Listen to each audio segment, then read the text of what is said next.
What it really means when a married man wants you. Carl Jung. Imagine this. You're living your life. You're not chasing anything. You're not even asking for attention. But then he appears. He's charming, attentive. He listens. He lingers. But there's a problem. He's already taken. A wife, a girlfriend, a family maybe. And yet, something in his presence pulls you in. Or maybe, something in you responds to his energy. You didn't start this, but now you're here. And the question echoes, what does it really mean when a man who's committed wants you? Let's go deeper, not with judgment, but with truth. Because according to Carl Jung, this isn't about romance. It's not even about you. It's about him and what's unresolved inside him. When a man reaches for another woman while already in a relationship, it's rarely just lust. It's rarely even about the woman herself. It's about a longing to meet something he has lost within himself. Jung called this the pursuit of the anima, the feminine energy within a man's unconscious. It's not just a woman he wants. It's the feeling he believes she will awaken in him, a sense of vitality, mystery, possibility, a spark he once had, or never did. And so, he projects this need onto a real person, onto you, not because of who you are, but because of what you represent to him. It's like holding a glass to his own emptiness and thinking that your presence will fill it. But here's the truth. You were never meant to carry that weight. Many women blame themselves. They ask, did I invite this? Was I too open? Is there something wrong with me for even responding? Let me be clear, your energy is not the problem, but it is magnetic. And if it awakened something in him, it says more about his absence than your presence. Because a man who is whole, a man who is aligned, a man who honors the vows he made, will feel attraction, yes. But he will contain it. He will respect it. He will choose not to act on it.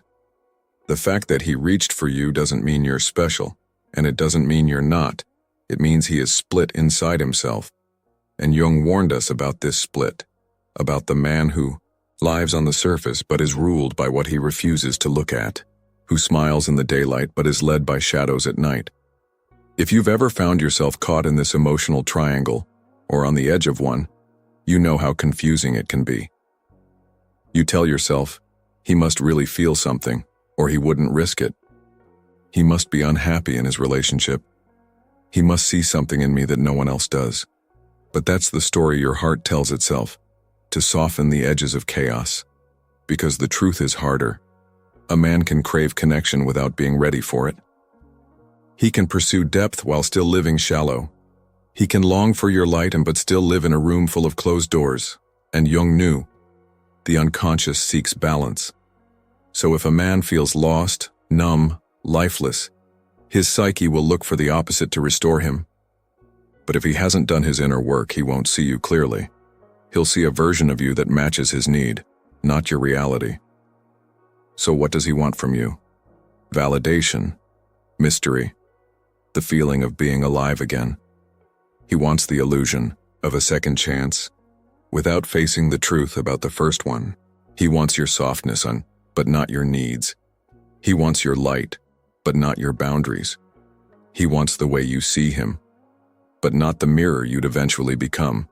Because make no mistake, the deeper your connection becomes, the more he would have to confront who he really is and what he has left unresolved.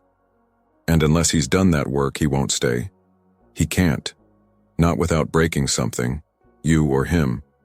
You were not born to be anyone's emotional rehab. You were not created to carry what another refuses to hold. When he comes to you with words like, I've never felt this before. You're different. She doesn't understand me like you do.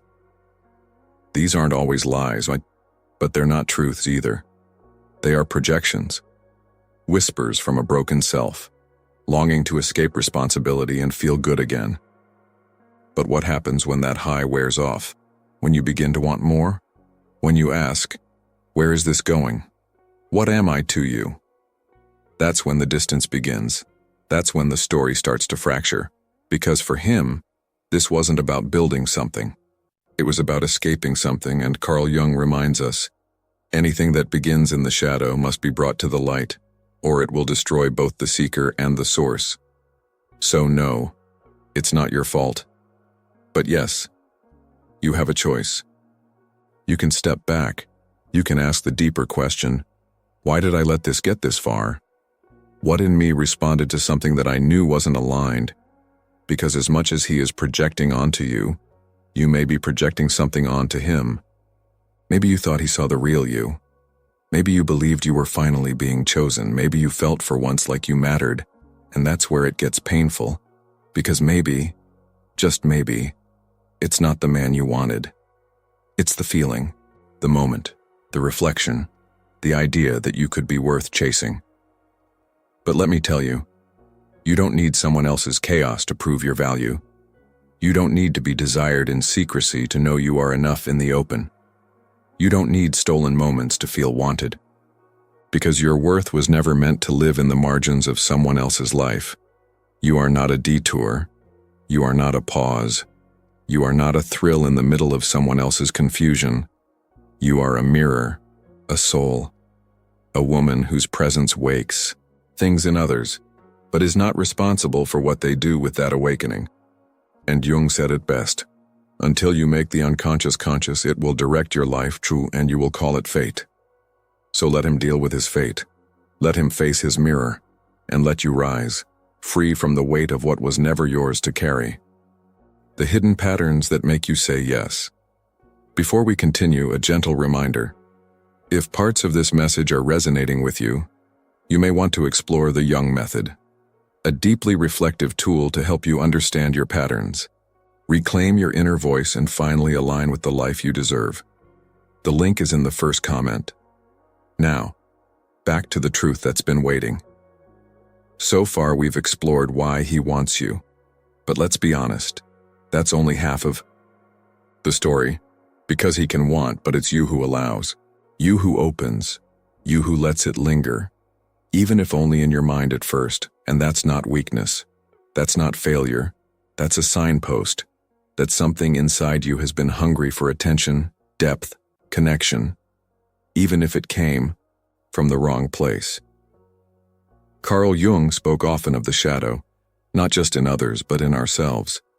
The parts of us we bury, the needs we ignore, the desires we label as wrong, so they go underground and show up in ways we don't expect. So, if you found yourself pulled into something that doesn't align with your values, it's not because you're broken. It's because something in your shadow was speaking. Let's name it. Maybe you've spent your whole life being the good woman, the one who waits, who gives, who puts everyone first and herself last. And then, this man sees you, desires you, and for once you feel visible, chosen, needed. But here's the truth. Being seen by someone unavailable isn't real visibility. It's emotional bait. And if you're starving, even crumbs can taste like a meal. So ask yourself honestly, what did I hope to feel through this connection? Not what you hoped he would do, but what you hoped to feel. Safe, wanted, finally enough? Because that's the root. That's the thread that leads back to the wound. And until that part of you is acknowledged, until she is seen, held, and healed, you will always find yourself repeating the same emotional pattern in different clothes. Jung believed that we are drawn to people not just because of attraction, but because they reflect a part of us we have not yet made peace with. So when you are pulled to someone unavailable, you must ask, what am I still unavailable to within myself? Is it your truth? Is it your anger? Is it your right to be fully chosen, not hidden, not negotiated, but claimed?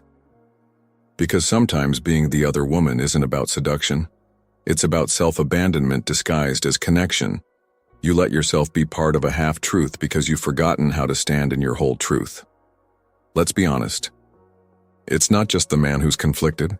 You may be too, because there's a part of you that knows this isn't safe. This won't last. This will end in heartbreak or guilt, or both. And yet, you stayed. Why? Because pain is familiar. Because you've confused chaos with chemistry. Because deep down you were afraid that no one free would choose you. So you accepted someone who wasn't. Let that sink in. Not with shame, but with compassion, because that's how healing begins. Carl Jung said, "People will do anything, no matter how absurd, to avoid facing their own souls. And sometimes we use other people as distractions from our own inner emptiness. But here's the good news.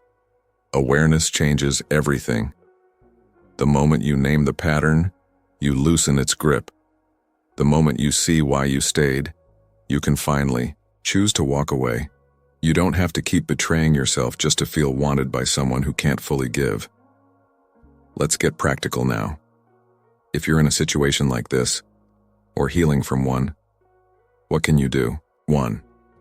Write the truth, not the story. Sit down. Write exactly what happened. No filters, no fantasy. Not what you wished it was, but what it really was. Then read it aloud. Hear the parts you've been avoiding. That clarity will hurt, but it will also liberate. Name the need behind the attraction.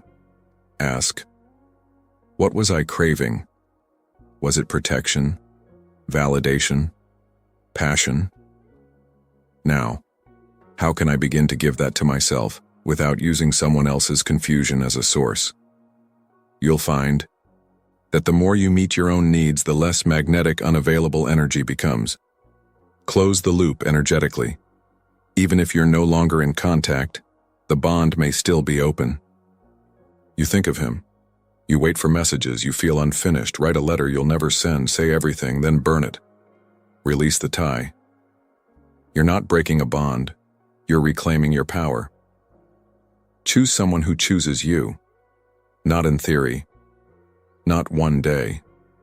Not when it's convenient, someone who sees you, wants you, claims you, and in the light. If that sounds rare, it's because you haven't believed you deserve it yet, but you do. You always have. You were not born to be an option.